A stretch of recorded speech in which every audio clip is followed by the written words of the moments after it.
Bank card. Oh, bank card. That bag of rubbish. In fact, I'm back with a fully charged battery. How about that?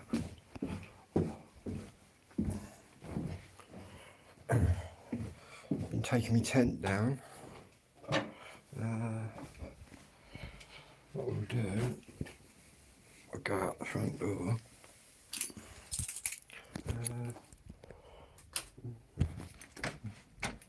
Perhaps I've locked the front door.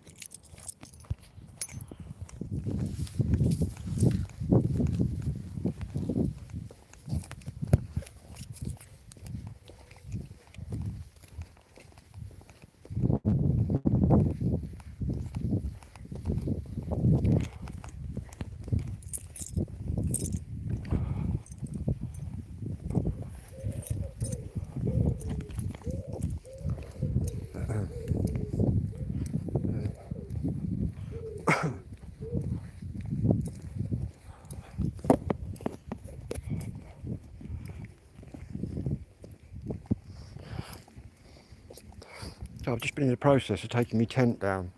I took all the top bit up, down, packed it all away. But I'm thinking that I don't know, I might even go camping later. So I'm just going to get some burgers from the shop, just in case I do. Because I do quite like my burgers when I'm camping. But it's only going to be a local camp. If I even get around to that.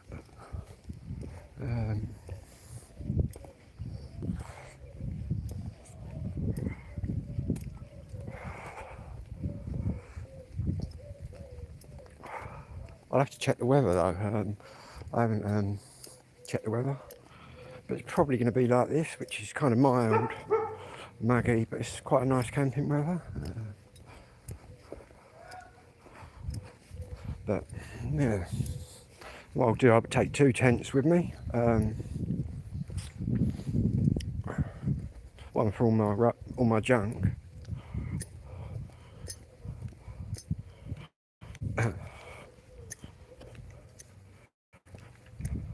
See, we could even go right down there. I think doing one in the woods there, right down the bottom. But I like to have me raging bonfires. Not that they could really do a lot if it was all under control. And to be honest, I see the police, do you know what I mean, when I was camping at my other spot. Anybody that watches me camping videos, remember when a policeman come through the bush? Which is quite mad. It's probably the maddest thing I've had happen. Saying that, we could go where the owls was. Who remembers when I was camping with the owls? And then that woodland got chopped down. We could even go back camping there. But yeah, I fancy getting out tonight. I woke right up and got right lively. Yeah.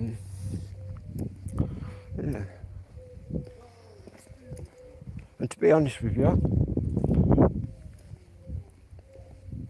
know what I mean, summer doesn't last forever, does it? So I might as well enjoy it before I'm out here doing my winter camping, which I also do, which is a lot harsher than sort of summer camping. But to be honest with you, I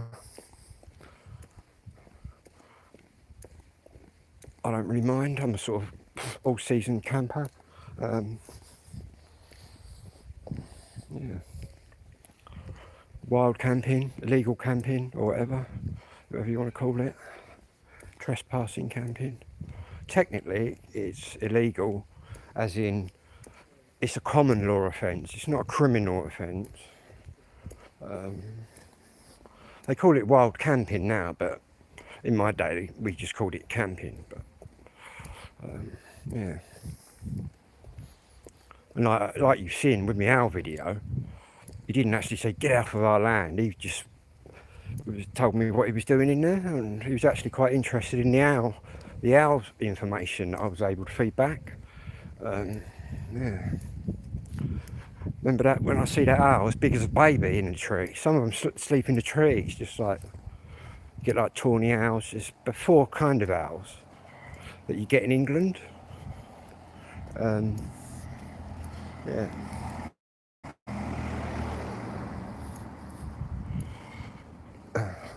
So we could do something like that.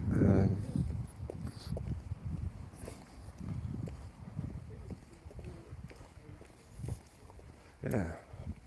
But it's quite, well, I say it's quite a trek. It's only quite a trek because of all the shit I take with me. I like to be quite well prepared. And to be honest, the heaviest things you take are kind of water, liquids and that.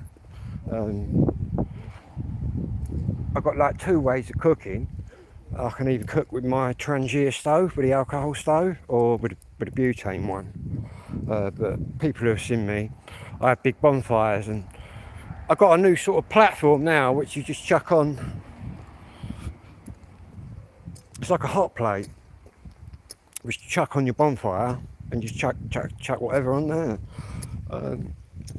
21 of you, hello to all the 21 people out there. Don't forget to subscribe. I'm trying to get to 1,000 and I'm at 905, so please help me get there.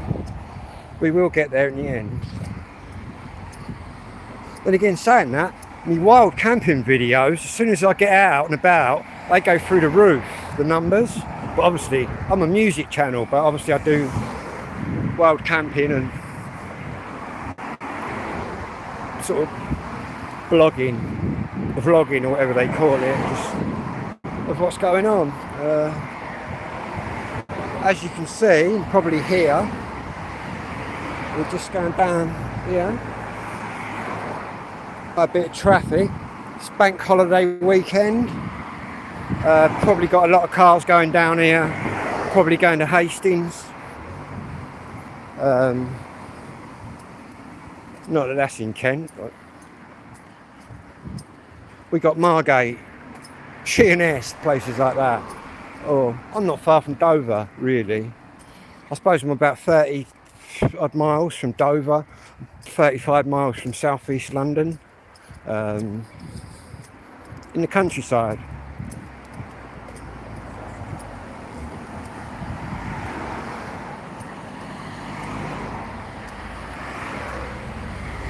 All these cars. You wouldn't think, right? When I was a youth, man, you could play football out in that road. You could play football out there with your pals. Now look at it. You'd get run down. Where did that geezer go? He was right behind me then. Don't know where he went. Anyway.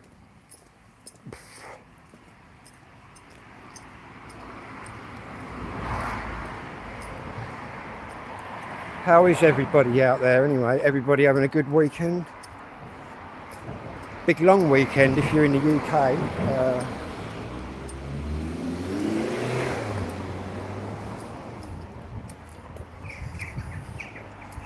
Quite a few girls out trying to look sporty, or maybe they are sporty, I don't know.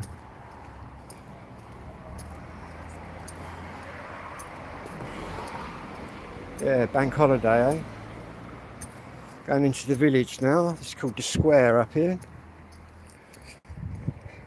Hadlow Square. And I'm in West Kent. Royal West Kent, if we want to be specific.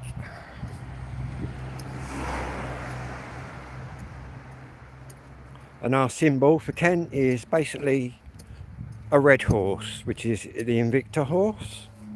Bit of history for you.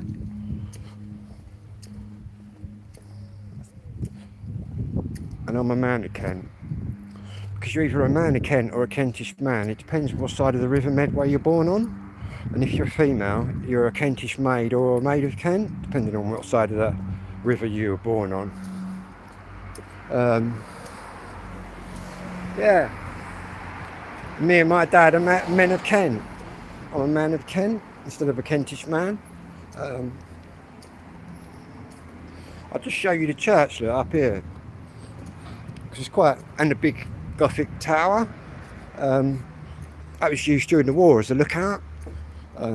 Obviously my dad used to, well, my dad was born here. This is the oldest road in the village. There used to be an inn up here, like a pub.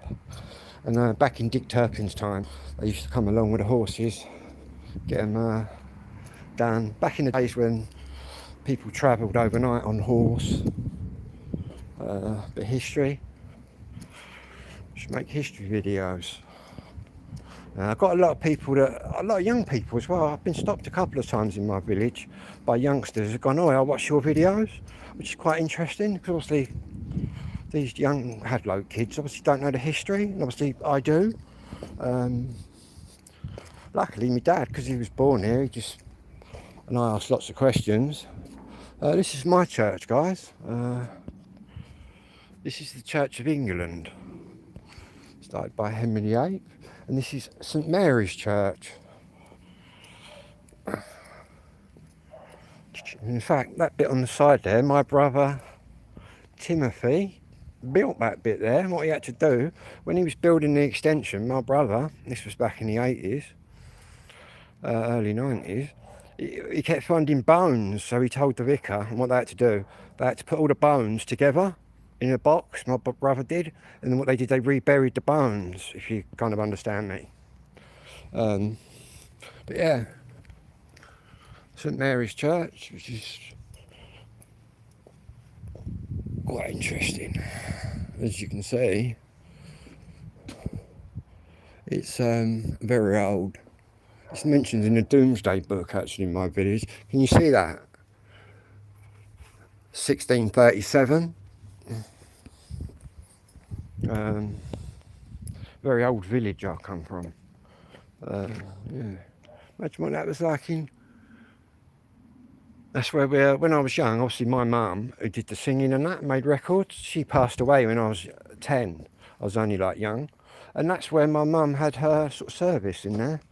My dad didn't want to go in there, obviously. But yeah, that is my local church. And what religion am I? I am the Church of England, which is a Christian organisation started by Henry VIII. Check this out. My dad used to work in there. That Hadlow Tower, Gothic Tower. I'll just go down that for you. Quite an impressive building. Derelict for many years when I was a youth. But now restored to its former glory by a lottery grant years ago. Yes, they used to have orgies in there, believe it or not. It got exposed by the News of the World. I shit you not. There's that bit over there, which that very old graves in here. People don't get buried in here anymore. Obviously, there's no room. Yeah, this bit over here, there's a big burial chamber in there. You might be able to see the brick work there. That's somebody's family, do you know what I mean? I'll have to ask the vicar. See what, because that's like family, what are they called, crypts, aren't they? Where there's like a whole family buried in there. I think because that's dangerous. Here we go, look, the May family. It's got who's in there. Descendants of Walter Barton May, deceased the 53, Elizabeth.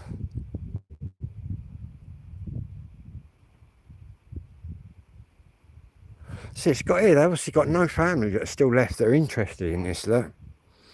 To be honest, I might go to the vicar. I'll clean that up for them if they want, for nothing. That was no later than 2019. What I'm actually going to do, I'm going to see the vicar. Because to be honest, I don't mind fixing that for them. They can take that fence away. And obviously they've probably haven't got any living family, or maybe they might not be aware of the people that are here. But still, there's people here. Do you know what I mean? Yeah, it's massive. It's like a big thing. But yeah, I'm going to ask, see what's going on there. It's been like that many years. But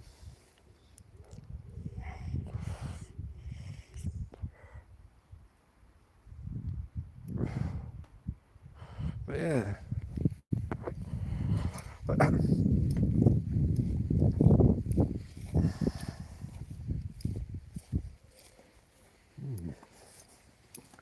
around the back here, I'll just show you a bit more of the church. Big grand one. Let's go around the back of it. The problem down there a few years ago, and I came down here and just had a word with a few youths. They put up a few posts on Facebook about youths coming down here, and people was getting a bit intimidated and that. And obviously I did my walkabouts with my videos, so I came down here and just bundled up to them. They was fine with me, do you know what I mean? I'm not intimidated by them. And they was alright. But they don't do it anymore. All they do is certainly tidy up after themselves. But yeah. I don't want to disappear in the ground. This is real ancient ground. I'll disappear down there. I'm not ready yet. Yeah. Turned into a bit of a mad video, this one. Best keeping on the time. Oh, it's still early. Obviously I've got to go to the shop. And this is a bit my brother made. My brother Tim. He did the building on this extension bit, and that's when he found all the bones. I was only a teenager. I just come down here. My brother said, look at all these bones. My brother had a word with the vicar. He put them all in a box. Made my brother put them all in a box. That bit there, my brother done. Timothy. Can't get out there anymore. Yeah. Just in there, I remember working, well, I weren't working, he was just in the doorway there. And obviously he had one of them big, what they call cangote drills, like jackhammers. And all the bones was coming up. But yeah.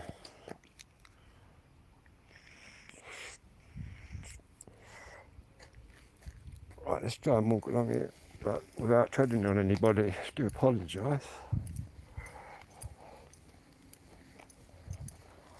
But yeah, I bet there's people all under here, mate, that ain't even marked. This bit, I expect any bit of grass you walk on here has got people under, simply because of the age of the building.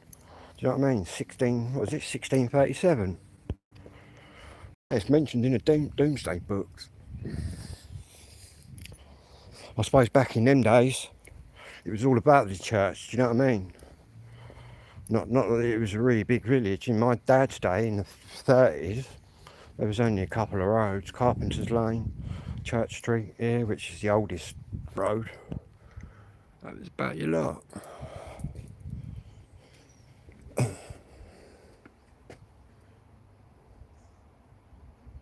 don't know what that scribbling is up there. Or what relevance that's, what that is. I don't even know what that means. Or that. But I know what, obviously there, 1637. That was years and years ago. During the Tudor period, I mean, real early Dick Turpin sort of time. But again, saying that, like my dad told me, this little place, this other pub that's up here, that nobody, I mean, it was a pub when my dad was a boy. It was used during them sort of times when that was built, I suppose. When Dick Turpin and all them sorts was about, and everybody travelled on the road with a horse, and do you know what I mean? That kind of get up. And obviously you didn't go all night. You had to stop off at places, get your horses sort of stocked up, and like the blacksmiths and that. That's like the Blacksmith's Arms up there, which used to be a pub, which is now the fish and chip shop for you younger viewers. The Blacksmith's Arms was called the Blacksmith's Arms. Next door to that was the blacksmiths.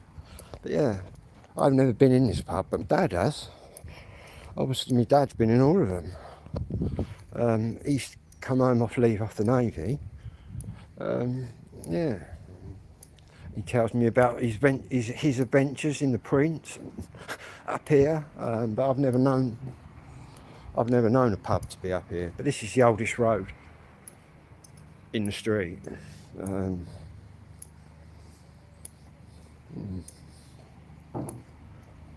Imagine walking around here in them times. But then again, you would have come out here to a dusty dirt road. The chemist would have been there. It was all different. The way the road goes round was different in my dad's day. It sort of went round. It came over more this way, towards the chemist. It was more of an S bend, to be honest with you.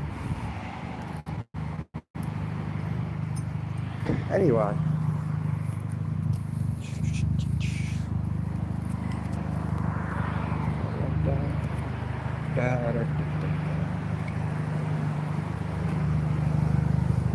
Oi, oi! Hello, mate. How you doing?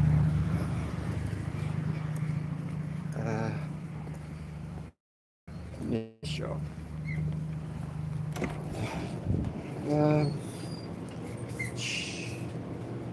Like another energy drink. Right then.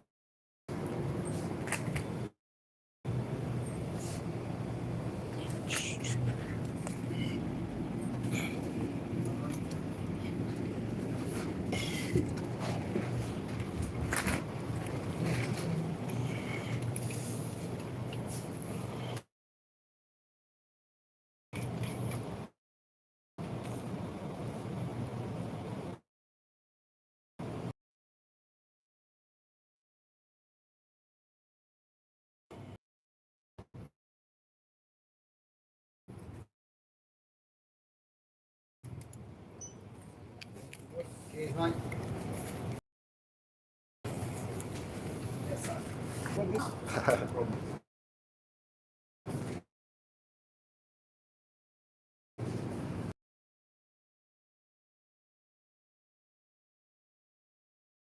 I've got them next door. They're cheaper.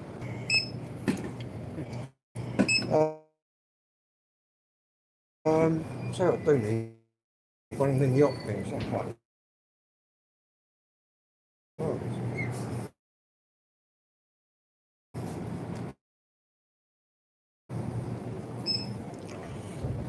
Next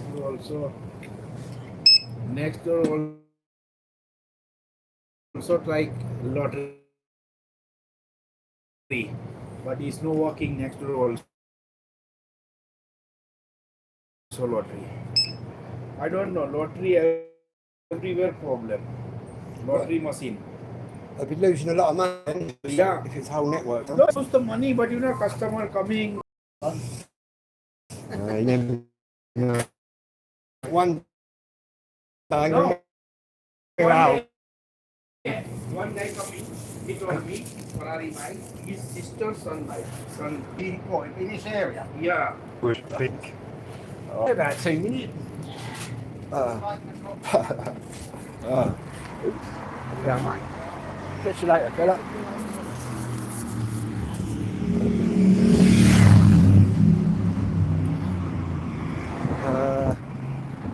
There's the bus. I ain't going to be going that way. Ooh. God, he just nearly run me over, whoever's in that car there.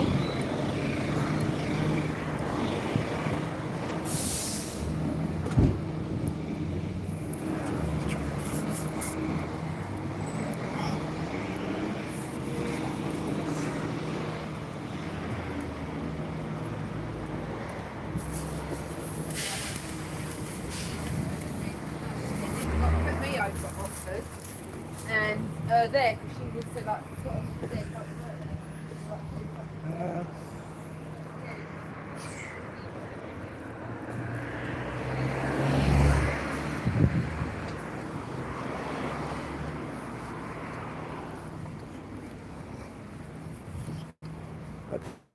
Apparently the lottery machine, the whole network's down. So. Not that I'm playing tonight.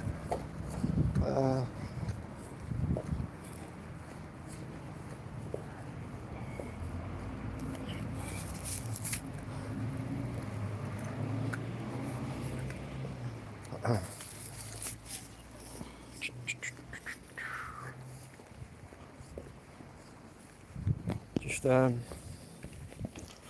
going through my old primary school and my dad's old primary school and my granddad's old primary school. A lot of leaves down now, look, it's just been so hot.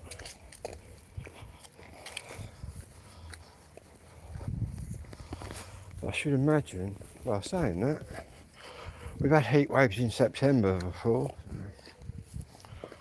Whether we'll get any more nice weather. I think it's saying that it's quite nice now.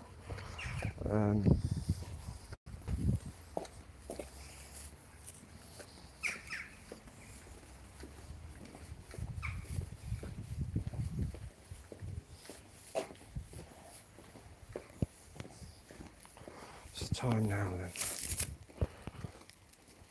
5:25, eh? I think who's on the telly? Is it Arsenal playing tonight? Somebody.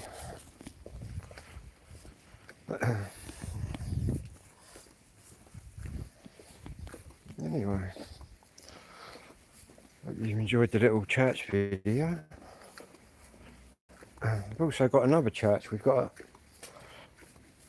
where we used to do the boxing club, which is in just up the road there, which is the Baptist church. We've got this here, which is now it's 6 Tunbridge Hadlow Scouts, Beavers, Cubs. I actually was a cub here, and I don't know if it's, I don't know what kind of scouts they are, but we were called Sea Scouts, which was obviously connected to the Navy, but I don't know what scouts they are now. And I think the girls had, what were they, brownies, what were the other ones, the older ones, what were they called, girl guides, and they used to wear, some of you viewers might even remember that, I think they used to wear like a brown uniform. And what I'm talking, well, I think it's worldwide, so anybody watching from any country will know about a scout or a guide network, because I believe that it's worldwide. Yeah,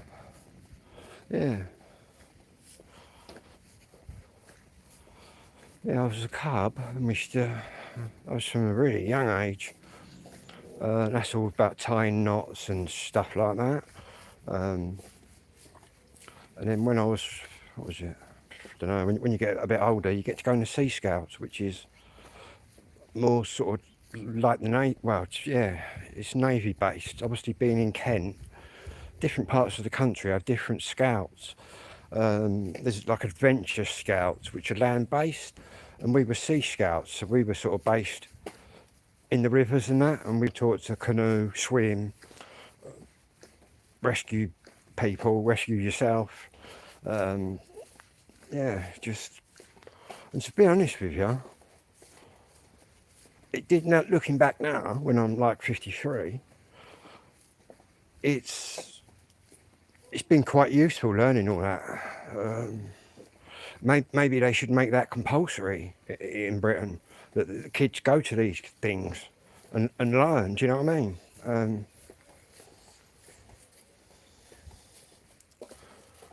Because I think half the kids nowadays, if you stuck them, if I was to take some of them and stick them in the middle of nowhere around here with nothing, how long are they going to get along for? Do you know what I mean? And in the future, like the government talking about wars and stuff with Russia and whatnot, and land-based invasions and all sorts, these youngsters in the future are going to have to know how to survive out in the countryside, man. Which is probably why they should really, I think they're going to bring back national service, because the numbers that the government's on about generating and the new arms factories and all sorts they're building, I think the only way that they can generate numbers is to actually conscript people and like force the youngsters to do it. I think, obviously I'm from a generation that never had national service, but my dad did. I believe in my dad's day that was age 17 you did that, but my dad actually left school on a Friday, cycled to Chatham, and was in the Navy by the Monday. But my dad said he just thought there wasn't a lot of jobs around here you could really do. So my dad thought, well, they're going to collect me up at 17. I'll go straight in now. And the advantage my dad had was a lot of Herberts back in the day didn't want to join the army because they knew they'd be marching about and you're going to be first on the line to getting your head blown off, basically. And my dad said he didn't want to join the army, or he's particularly put off by it, by the fact that my granddad, who was in the First World War, who was a lancer on a horse, my dad said all he knew is that there was plenty of marching about in the army. My dad said he didn't fancy all that marching about, so he went for the water. But not that he chose to go in the submarines. What they did in them days, and they still do now, they pick out the mentally strong people who they think are going to handle it under the water, because it's a whole different world under there, right, in the submarine. And they picked my dad out. Yeah, he ended up a submarine instructor, diver and all sorts. My dad said, and all my dad's mates was laughing at him when he joined at 15, because they was all still here having a beer and ladding it up. But my dad said they was all crying by the time they were 17 when the army collected them up, because that's who came to collect you up.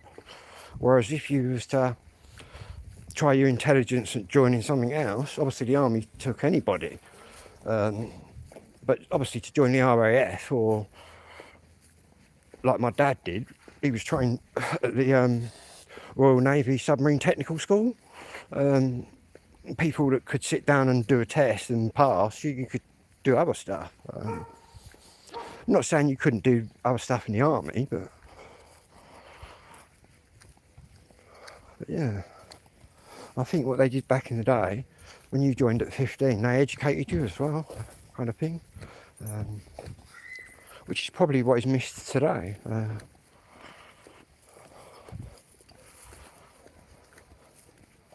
I believe you go to HMS Ganges training school. But obviously all the submarines are in Portsmouth, but my dad did a lot of submarine trials at the Rosyth Dockyard, which is in Scotland. My dad was up there quite a bit. That's where they build all the submarines. I believe it still does do that at the Rosyth Dockyard.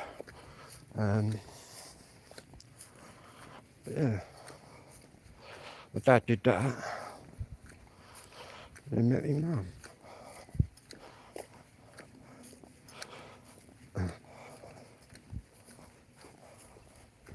But he was based at Chatham quite a bit, at Chatham Docks, which sounded quite mad actually, Chatham, in Portsmouth. I think all the sailors used to have a good fight back in the days, and I think what they all did was just ended up fighting themselves if there was no one else to have a kind of row with.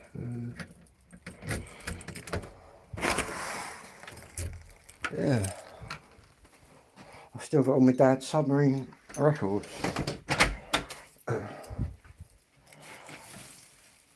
Not that they could really say a lot, because in the submarines, obviously, you want secrecy, so it's not like the army where you can say right back to your mum or your sister and say, hello, I'm here, there, and whatever.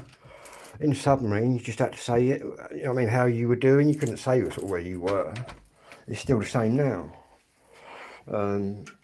And at any point, we've got quite a few submarines. It's like during the Falklands War, people are my age, who remember the Falklands conflict. When we see all that big convoy going off from Portsmouth, or wherever it was, Southampton, 200 odd ships, or wherever it was, I said to me dad, well, where are the submarines? Because I was just young. I mean, that was the first war I'd ever seen on telly, and obviously it was our country. And my dad said, they're already there, son. And I believe there was 5 submarines we had there. In fact, before we'd even left, the task force had even left, I believe that the Royal Navy and the SBS is a special boat squadron, which is connected to the Royal Navy, and they're like the SAS but of the water. In fact, they're probably more skilled than an SAS person. That's no disrespect to any ex-SAS people that may watch this, but you probably would agree with me. But an SBS person is trained in the land and sea. They're actually trained to come out of the sea onto the land. And yeah, anyway, they came across in little canoes, the SBS, and was blowing stuff up before we was even there. Yeah. Anyway, hope you've enjoyed this long waffle. I've still got the sun coming through there, or it's too bright. 81%. I had a right mega chat earlier to Glenn on here, just for people who might have even seen the video. Just completely ran my battery down. But, and I'm back on the energy drinks, but only for today.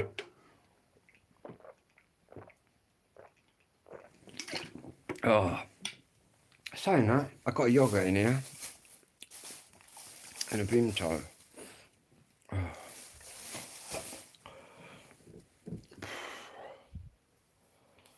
I'll sort some records out in a minute.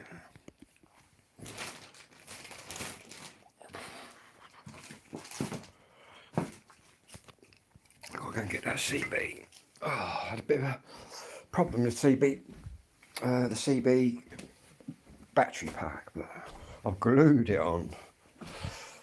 But the glue just pulls off easy, so it ain't too bad.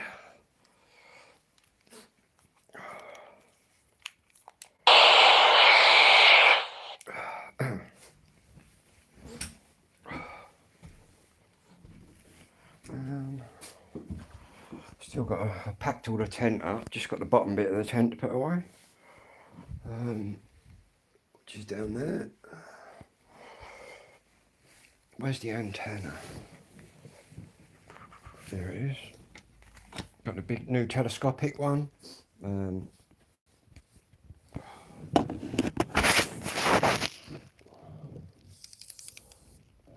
52 inches, which is basically, it's tuned for 27 megahertz, but you can use it on other bands by altering the length. And this, all you Radtail 860 people out there, this is the antenna you want for the middle, for the second aerial, is one of these. But you're also going to need one of these adapters, and then you can put it in there, which is your second antenna port on the 880.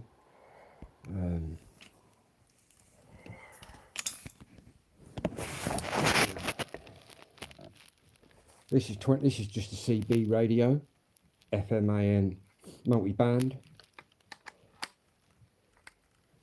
and I've obviously got an extension microphone which goes in here.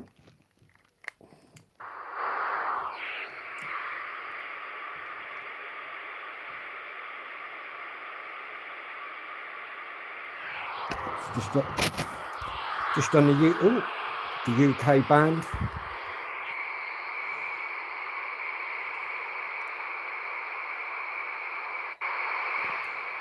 Obviously I've got all the different bands.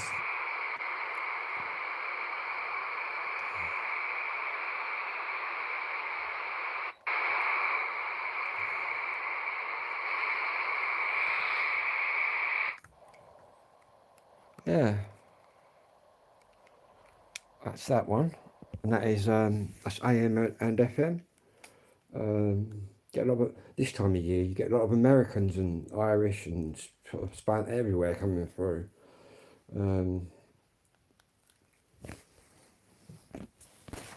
It's all sort of weather dependent really, but this does really well considering my village is in a valley, the way my village sits. So I do quite well with these.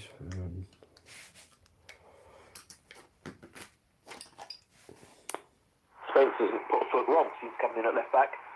Doggy's due back, so Yeah, we've got a good squad. We knew that. Still need to go and buy players though, Martin, don't we? Might have a little bonfire as well outside later. Got a few things to burn. As Thomas Number said, 10, we need a left winger. By the way, can we just drop Spence? He's got a chance of being the next team. I'm going to roll a spliff. My mate gave me something earlier.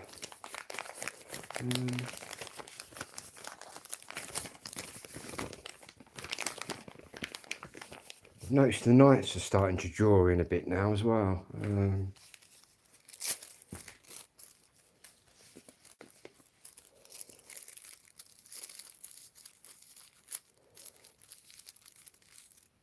Again, what is it? What are we on now? That's my birthday in about 2 or 3 weeks, I think. On the 6th of September. 54.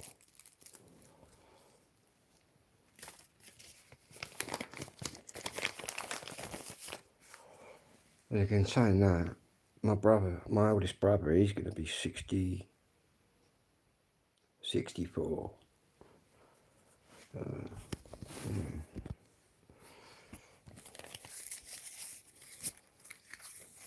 It'd be interesting to see who has the most years out of all of me and my siblings. My dad seemed to think it'd be me.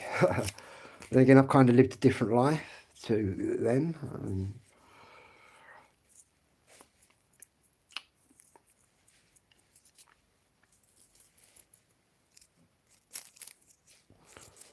Then again, like I've said before, if my dad can get to 78, drinking and smoking like a sailor, I'm getting to about 98. Now, who knows, man? Who knows? Who knows when? Who knows when it's going to come for you? Boom. You could be gone tonight. I could be gone tonight or tomorrow. You know what I mean? You just don't know. No one really knows. All I do know is that I've got to watch out for cancer, man. Because that's got both my mum and my dad. Unaffected members of my family. But it's never knocked on my door. And to be honest, I think it's because my hyperactivity, because I've always run about and that and kept fairly fit. I think that's kept illnesses and that at bay, to be honest with you. And the older I'm getting, the more I'm realising that. Because I'm looking around at fellas my age, who I went to school with, and they're ready for the knackers yard, and I'm still going. I'm thinking, do you know what I mean? I might be doing something. Oh, who knows, man? I said to my doctor, I hope you don't polish me off early, but saying that, my heart's got to be pretty good. I've never been a heavy drinker. Nuno, hello there from Portugal. Good evening from England. I believe there's some football on, and there's Arsenal playing tonight. Not that I support Arsenal. I think Liverpool are playing tomorrow, which is my team. But yeah.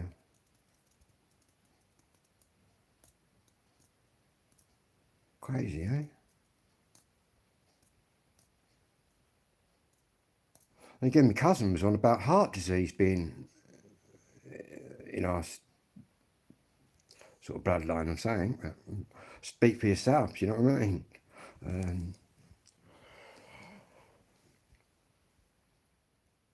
See, that's what I thought. That's what I was trained for, to get with my dad, is getting his heart going again. And he got oral cancer, which is mad. Yeah.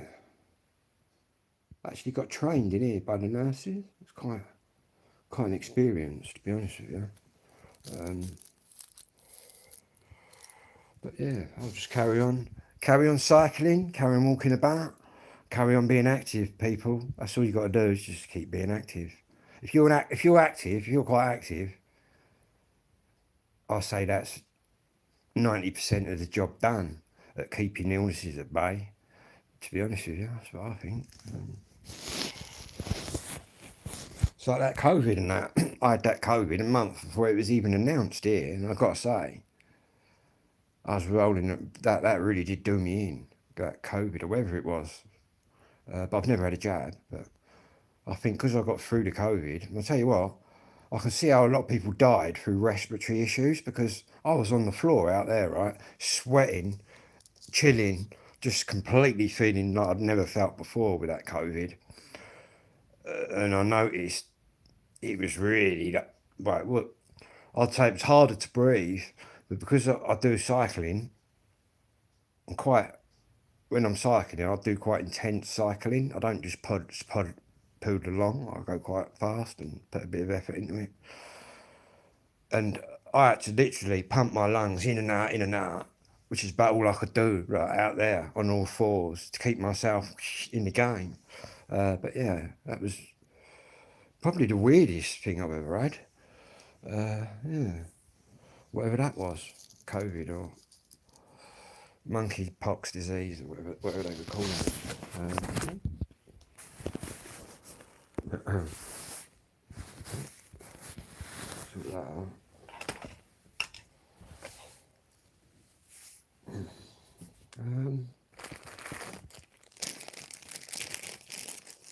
But I hear now that there's a lot of complications from people having the jab, people that just went for that jab.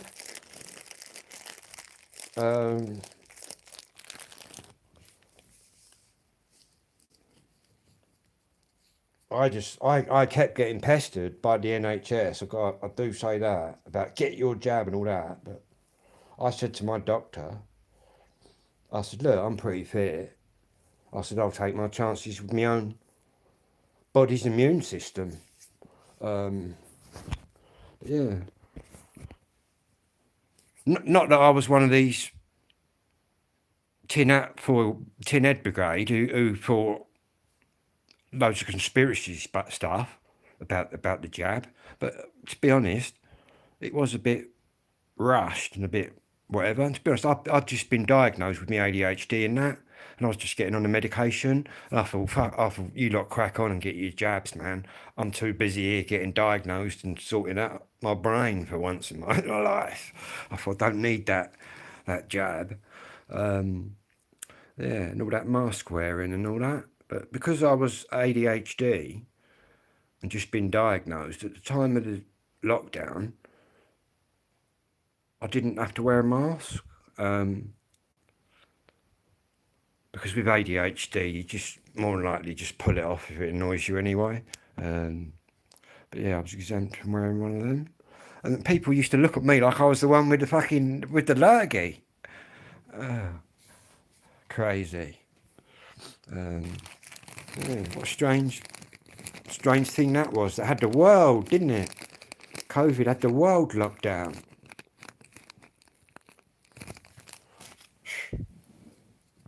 And no doubt we're going to get something like that in the future, but that's the first time I think we'd ever seen anything like that. Yeah. But what makes you laugh about Britain is old Boris was locking all us down. He was having parties. And also, when they locked everyone down and said get indoors and all that, and the curfew and all that old brigade, we were just letting people in our borders with no checks or no jabs. And it's just a joke, man. Really is. What a joke Boris was. Telling us all to get indoors. He actually got nicked by the police, Boris. He was having parties, wasn't he, at Downing Street. While they were telling us on the telly, get indoors, you can't come out. You've all got to behave yourselves. And they was out there on the razzle. Fucking... Which is what you're going to get from a bunch of toffee-nosed, middle-class Tory wankers. Am I allowed to say that? Yeah. No. It's all good. I noticed some people on here about the immigrants and that. Obviously, I do a lot of videos speaking about the immigrants. We talk about them quite a bit. A lot of people won't mention it on their YouTube. I've seen some people, we can't mention that, we'll get struck. You know what I mean? I think as long as you ain't being racist and you're just delivering the facts, I don't think you do get struck off by YouTube, because I'm still here. But then I don't sit here I'm not sitting here saying let's sink all the dinghies, let's set them all alight and kill them all. Do you know what I mean? I'm not saying that because that's just absurd. I'm saying take them back where they came from. They're all on the blag, basically. Then one's coming through on the boats. Yeah, so I don't really get any warnings like that. Hate speech and all that kind of stuff. It doesn't delete my, hello Kev, it doesn't delete my comments, but then I'm talking about it, do you know what I mean? But I do say that, like I said in every video, I'm from Kent and we get to see it firsthand. And it's just outrageous, the whole situation. I'm all for helping people, the real ones, you know what I mean? But sadly, my country's set up that sadly, that it's got to the point where it's beneficial for these people to get here, do you know what I mean? So, and can you really blame them if they've got nothing at all and are from a world that have never had nothing at all?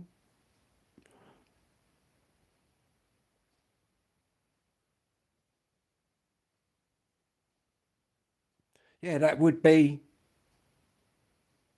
out to Kev there, Kevo 1978. Surely that's racist for you to stop you posting English whilst or the Scottish flag. Yeah, it would be. Well, yeah, I believe it would be. Well, yeah, well, if that was the case and they were leaving everybody else's flags up here on the platform, then possibly it could be a race issue, I suppose. But to be honest with you, I post flags on YouTube and Facebook. I just post I don't post the Union Jack. I don't class myself as British. I'm English, Irish, and Spanish. I'm English. I'm not British really. So I just my flag is the St George's Cross.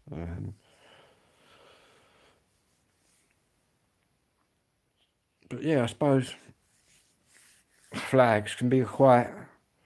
But I haven't got a problem, to be honest with you. You hear about councils writing to people saying, take that flag down. Oh,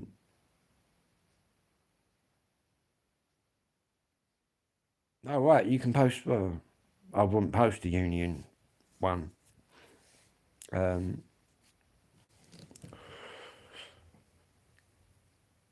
yeah, I think really, as long as your flag is not joined to any sort of terror organisation or group that's going around killing millions, you know what I mean, or anything bad, I believe that anybody should be able to wave any flag of any nation. Even the nations that are a bit, should we say, in the past and whatever, really, the people have got every right to be proud of their flag. It's just the leaders that really should be shameful, I think. But obviously, living in this politically correct world that we live in now, people are offended by anything. But I grew up in a world where you weren't really offended by anything. People said what they wanted. You know what I mean? If you wanted to listen to it, you listened to it. If you didn't, you didn't. But whether that's right or wrong, who knows? We could sit here for weeks discussing whether what's right and what's wrong. But,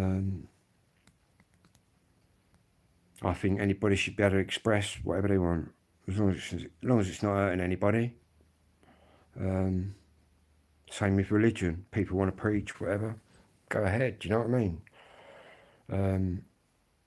as long as they're not preaching hate or bad stuff, it's all good. If someone's got to believe in something, then full power to them for believing in it. But obviously, I'm not majorly, well, I'm not religious. I wouldn't say I was religious at all. I'm more into science, the science of things.